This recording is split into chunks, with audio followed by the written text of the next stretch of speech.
And we start with news happening today. The preliminary hearing in the James Boyd shooting case starts this morning. In the end, a judge will decide if the murder charges for these two APD officers who shot the homeless man during a SWAT standoff will stick. Officer Dominique Perez and now former Officer Keith Sandy shot and killed homeless camper James Boyd in the foothills a year ago. A special prosecutor is pursuing murder charges in this case, but the officers' attorneys, the defense, they maintain the shooting was justified. The judge will hear arguments from both sides to determine if there is enough evidence for the murder charges to stay, which would lead to a murder trial. News 13 will be there. We'll be live streaming the entire thing on KRQE.com and also on our KRQE News app. Time now 5:02. 4 Las Cruces teens are facing murder charges today, accused of shooting another teen during a home invasion. According to the Doña Ana County Sheriff's Office, the boys shot the 4th teen on Friday during the burglaries. Sheriff's deputies say 17-year-old Daniel Munoz, along with 18-year-olds Adrian Hortolano, Jordan Gift, and Deshaun Hermans, are facing multiple charges, including murder in the death of 17-year-old Jacob Alba. Authorities say that Alba was outside of that home when he was shot in the head. The recent rash of violent crime involving New Mexico teens has some people taking a side. A new poll released yesterday by the Albuquerque Journal shows a whopping 87% of Albuquerque adults would be in favor of a midnight curfew for anyone under the age of 16. Albuquerque had a teen curfew in the 90s, but the Supreme Court ruled that state law didn't allow it. There have been attempts to change state law in the years since, although none has gotten very far. Some city leaders, as well as Albuquerque police, plan to lobby to allow communities to impose their own curfews. We want to know what you think. We posted our own poll on our website. You can find that at KRQE.com or on the News app. We turn on to news happening right now. Authorities in Malaysia are asking residents on the island where a plane wing was found to comb the beaches there. Last week, a piece of a Boeing 777's wing was found there more than 2,000 miles from where crews are searching for the missing Malaysian Flight 370. That plane disappeared, you might remember, more than a year ago with 239 people on board. Yesterday, a domestic ladder was found on the French island. Authorities, though, have not determined if it belonged to the plane. Also happening this morning, firefighters are in drought-stricken California. They're trying to contain more than 20 wildfires in that state at this time. The biggest of those is the Rocky Fire, which managed to double its size over the weekend. So far, it's burned thousands of acres and forced even more evacuations. Authorities say they're blaming the fire rather, on erratic winds and very high temperatures. And they're saying that's how it's growing. On to this, hundreds of firefighters are battling a blaze in Australia's New South Wales area. Helicopters dropped water onto flames that couldn't be easily reached by firefighters. Crews are hoping to contain that fire too in the next couple of days. New overnight, a 9-year-old bat boy accidentally hit with a bat during a baseball game has died. Kaiser Carlisle was a bat boy for the Liberal BJs.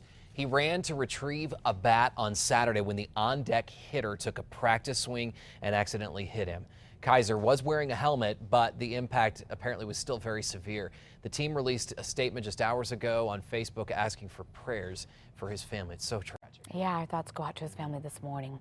Also this morning, a Laguna man's facing some serious charges, accused of being drunk during a recent wrong-way crash.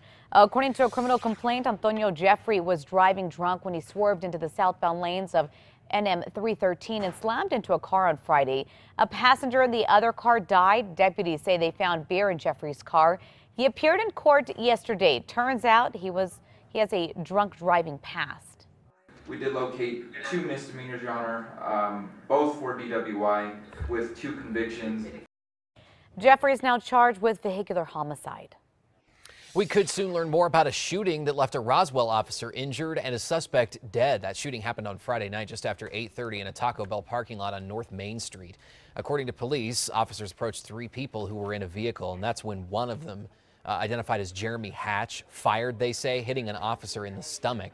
Multiple officers returned fire, killing Hatch. The other 2 suspects identified as Joseph Ray Mendiola and Francisco Aguilar, were taken into custody. The injured officer, whose name has not been released, is expected to be okay.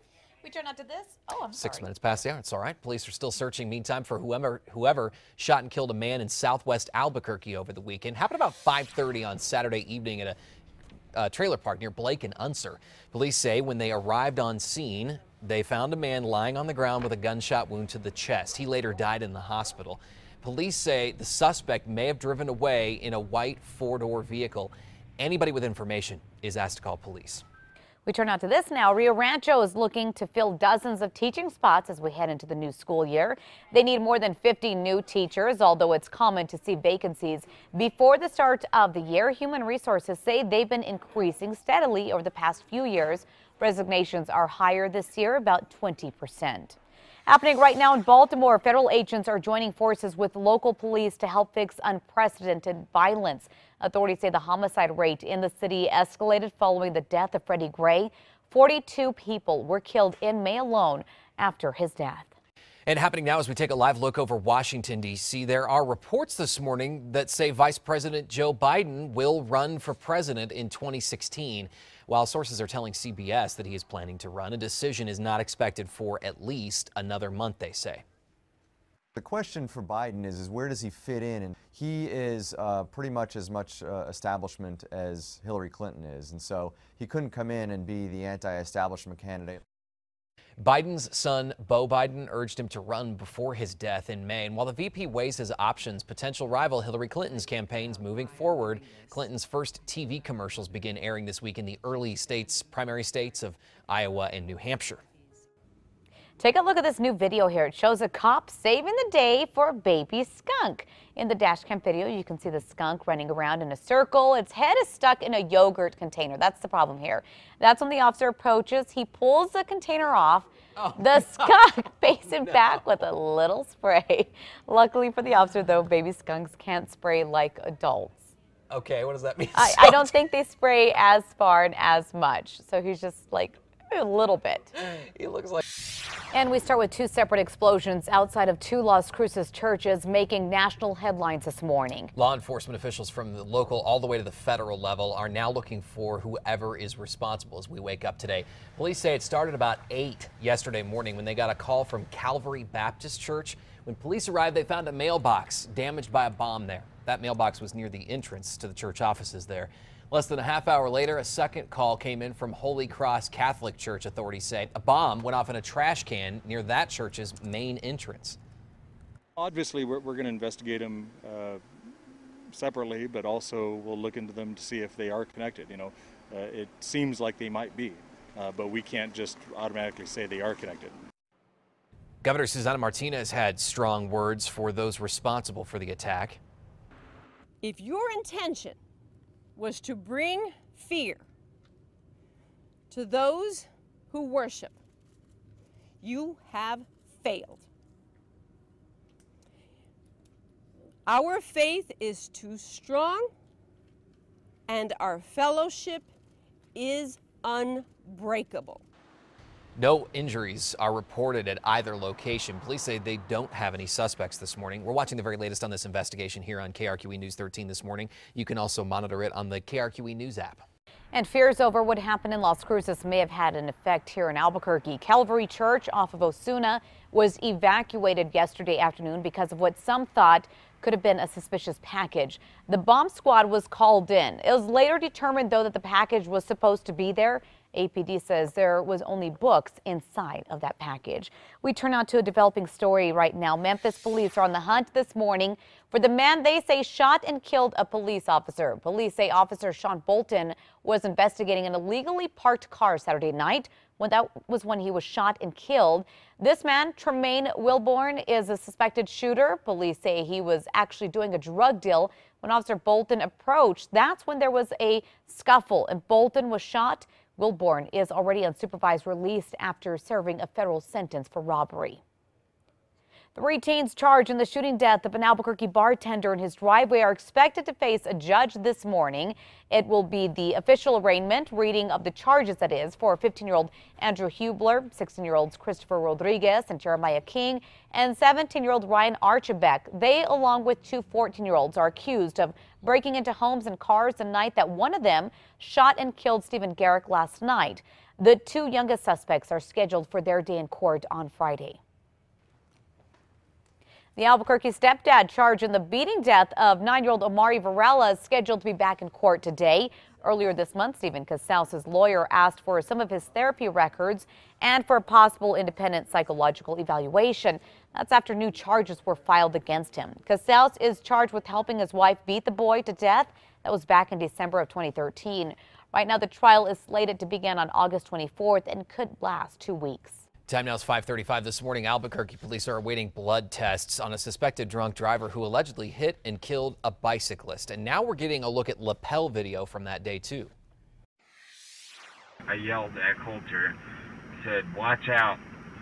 He tried to swerve, and that's when I believe he hit the person on the bicycle. That was the passenger of the car Coulter Cook was driving when police say he hit and killed Reed Bart Rutledge. It happened earlier this month inside the Tanawan gated community. The passenger said that Cook looked down at his phone before hitting Rutledge. Police say 25-year-old Cook was weaving and bouncing off curbs before the accident, and at one point was even driving on the sidewalk. Other witnesses told police what they saw, too. The next thing I knew, Steve said, "Oh my God, he hit the guy on the bike." And I looked up quickly and I saw the gray Dodge, or big gray pickup, up on the sidewalk, pushing almost against the fence. Cook claims he was not drunk but refused to take a breath test on scene. The officers got an order for a blood test, which they're still waiting for. He's now charged with vehicular homicide. Turn out to news happening today. Albuquerque City Council is expected to make a decision on whether voters will get to decide on a tax hike to benefit the BioPark. The BioPark Society gathered thousands of signatures in support of the proposed ordinance. That's to raise taxes by a fraction of a percent, all to bring in $15 million a year for the zoo, aquarium, botanic garden, and Tingley. Now, if councilors do pass the ordinance, the proposal will be on the ballot in October. The city council meeting is slated for tonight at 5 p.m. at the council chambers. That's at 1 Civic Plaza. Let's turn to a live look in Washington, D.C. as we wake up on this Monday. President Obama is expected to unveil tougher restrictions on power plants across the country today. Under these new rules, existing power plants will have to cut their carbon emissions by 32% over the next 15 years. Each state can develop its own plan for meeting carbon reduction targets. They'll have until 2018 to submit those proposals and until 2022 to comply. Energy companies, industry groups, and at least 20 states are planning legal challenges. Endangered animals took over the Empire State Building Saturday night. Images of the animals were projected onto the iconic landmark to draw attention to their rapid mass extinction. The reported first of its kind live video projection was put on by the Oceanic Preservation Society, and that's in collaboration with the Discovery Channel.